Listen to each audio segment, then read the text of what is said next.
Premier লিগে চলতি আসরের শিরোপা উঠবে লিভারপুলের হাতে, সেটা হলফ করেই বলা যায়। চলতি আসরে নিজেদের ২৯ নম্বর ম্যাচে শনিবার রাতে সাউদাম্পটনের বিপক্ষে মাঠে নেমেছিল দ্য রেডর্সরা। সেই ম্যাচে ৩-১ গোল নিয়ে মাঠ ছেড়েছিলেন আর্নে স্লটের দল। ম্যাচটিতে জোড়া গোলের দেখা পান লিভারপুল ফরওয়ার্ড মোহাম্মদ সালাহ। চলতি আসরে ২৭ নম্বর গোল করে সর্বোচ্চ গোলদাতার তালিকায় আছেন এই মিশরীয় তারকা।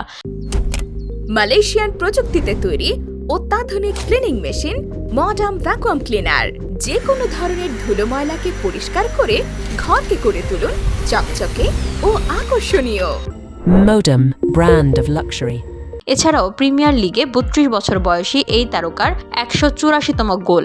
সাউদাম্পটনের বিপক্ষে ম্যাচের মধ্য দিয়ে সাবেক আর্জেন্টাইন এবং ম্যানচেস্টার সিটির তারকা ফরওয়ার্ড জার্সিও আগুয়েরার রেকর্ডে ভাগ বসিয়েছেন সালাহ। কেননা এতদিন প্রিমিয়ার লিগের ইতিহাসে সর্বোচ্চ গোলের তালিকায় ১৮৪ গোল করে পঞ্চম স্থানে এককভাবে ছিলেন আগুয়েরা।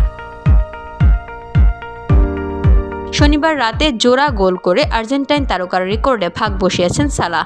যদিও এই রেকর্ড গড়তে আগুয়েরার চেয়ে ১৭ ম্যাচ বেশি খেলতে হয়েছে লিভারপুল তারকাকে। প্রিমিয়ার লিগে ২৭৫ ম্যাচ খেলে ১৮৪টি গোল করেছিলেন আগুয়েরা। অন্যদিকে ২৯২টি ম্যাচ খেলে ১৮৪ গোল করেছেন সালাহ। ২৬০ গোল করে এই তালিকায় সবার উপরে আছেন সাবেক ইংলিশ কিংবদন্তি Alan শিয়ারার।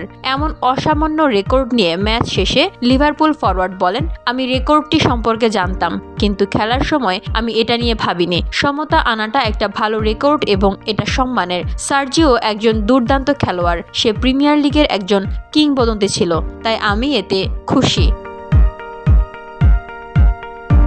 VOD Bangla news desk.